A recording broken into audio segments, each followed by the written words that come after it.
कारण हे बालक नाही तर हे मोठे रंग खेळले असते, तोंड खराब केले असते, पेंट लावते. आजकाल पोरं पेंट सुद्धा लावते तोंडाला. मोरीत नाल्यात पहिले मारत होते, दारू पिऊन हे होते.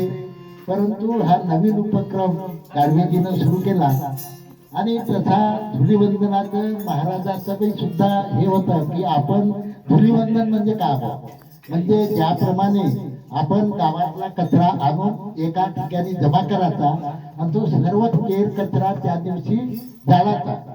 म्हणजे या उद्देशाने आपलं गाव ग्रामसफाई होईल, आरोग्याच्या दृष्टीने सुद्धा चांगलं होईल. आणि ही अशी होळी महाराजाला होती, परंतु त्याचा आपण विपर्यास केला. भलतीच होळी आपण मानवायला लागलो.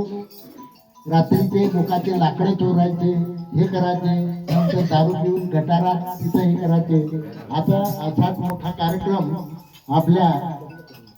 आपल्या इथे पार्शिवनीला होत असतो. तुम्ही गाडगेजी महाराज लहान मुलांना घेऊन रामनवमीमध्ये येतात. सकाळी रामनवमी निघते, मग कीर्तन आणि पुरणपोळीचं जेवण राहते. पुन्हा सार्वजनिक लोहकरीच्या घरी असा मोठा कार्यक्रम असते.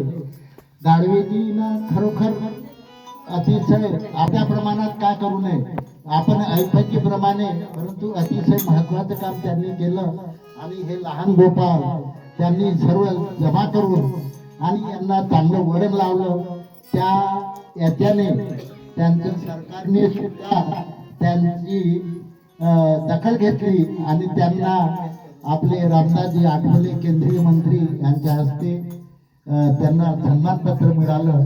त्यानंतर मी 2-4 ठिकाणी त्यांचे या कार्याबद्दल खापरखेडा, आमच्या दहेगावला मोठ्या कार्यक्रमात त्यांचं सन्मानपत्र देऊन स्वागत करण्यात आलं. हे म्हणजे कर्तव्य त्याचे काय, ते आपल्याकडे नाही पाहत.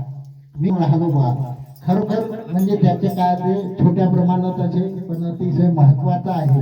कारण आपण आपल्याजवळ ऐपत आहे, त्याचप्रमाणे आपण खर्च करत असतो. परंतु हे काम महत्वाचं आहे, हे आपल्या श्रमानं ह्या सर्व पोरांना घडवतात. खरोखर म्हणजे त्यांचं अतिशय महत्वाचं काम आहे. आम्ही आज त्या पार्शिवनीला आलो आणि त्या कार्यक्रमात होतो. तो कार्यक्रम आम्ही अर्ध्यात सोडला. म्हणजे गाडगेजीच्या लहान मुलांच्या आपल्याला यावर्षी नवीन वर्ष आहे म्हणून हे सर्व दहेगाव, कोराडी, महादुला इथली मंडळी घेऊन आम्ही ते पोहोचलो. त्यांनी आमचं स्वागत केलं. गाडगेजीचं ते प्रत्येक हाकेला, प्रत्येक कार्यक्रमाला आमच्या सोबत हजर राहतात खरोखर. आणि हे गुरुदेव सेवा मंडळ महिला, आज महिला कुठं वडे भाजी ते पुरणाच्या पोळ्या बनवल्या दंग राहिल्या असत्या, परंतु त्या सुद्धा आपलं कार्य सोडून तुम्ही सकाळीपासून या कार्यक्रमात आहे म्हणजे अतिशय. आणि महिलांशिवाय कोणत्याही कार्यक्रमाला शोभा येत नाही. महिला, बाल, गोपाल आणि पुरुष हे सर्व, आणि हे सर्व जमावलं खरोखर म्हणजे भागी माहेरी सुधरावेला गाव सारे लागले.